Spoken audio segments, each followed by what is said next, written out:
बिस्मिल्लाहिर्रहमानिर्रहीम। लाखों दरूद पाक हज़रत मोहम्मद सल्लल्लाहु अलैहि वसल्लम और आप सल्लल्लाहु अलैहि वसल्लम की आल पर। अस्सलामु अलैकुम। मेरा नाम इफ्तिखार अहमद है और आप मेरा यूट्यूब चैनल नॉलेज देख रहे हैं। मेरी आज की वीडियो का अन्वान है, प्याज हमारे पकवानों में कब और कैसे शामिल हुआ।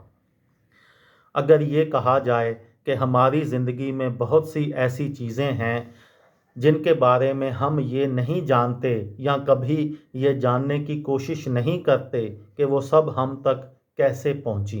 यहाँ सब के बारे में ज़िक्र तो नहीं किया जा सकता, मगर आज एक शायद बहुत ही आम सी नज़र आने वाली सब्ज़ी की बात करते हैं तो जनाब ज़िक्र हो जाए प्याज का। आँखों से आंसू निकाल देने वाली इस सब्ज़ी की काश्त तो दुनिया ने के बहुत से ममालिक में होती है, मगर दुनिया की कुल पैदावार में से प्याज की 45% काश्त इंडिया और चीन में होती है।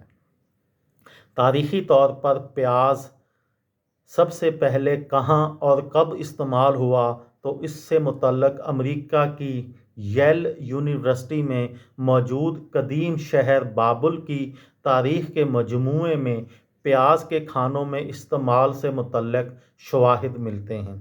सामने आने वाली इन कदीम और तारीख़ी शवाहिद में मिट्टी से बनी 3 छोटी तख्तियाँ मौजूद हैं जिनकी मौजूदा दौर में ख़ासी शोहरत है, और उसकी वजह यह है कि उनसे मुतल्लक ये दावा किया जाता है कि ये सबसे पुरानी खाना पकाने की किताबें हैं।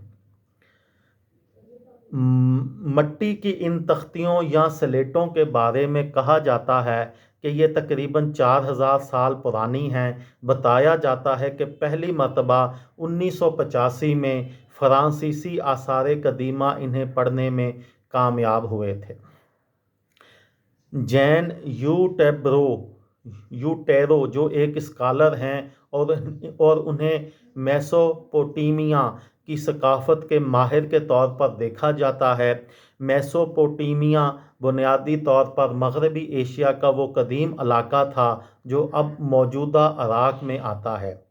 यूटेरो ना सिर्फ एक स्कॉलर होने के नाते जाने जाते हैं, बल्कि वो खाना पकाने के भी शौकीन थे।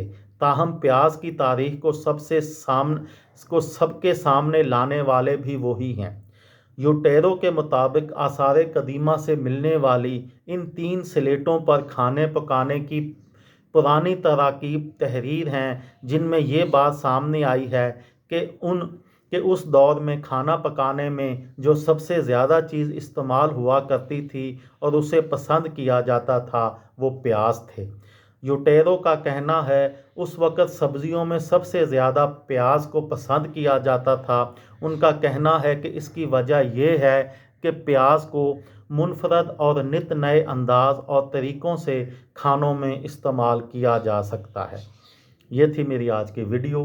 किसी दोस्त को, किसी भाई को, किसी बहन को फ़ायदा हो तो मुझे दुआओं में याद रखिएगा। दिल दिल पाकिस्तान, जान जान पाकिस्तान। अस्सलामु अलैकुम।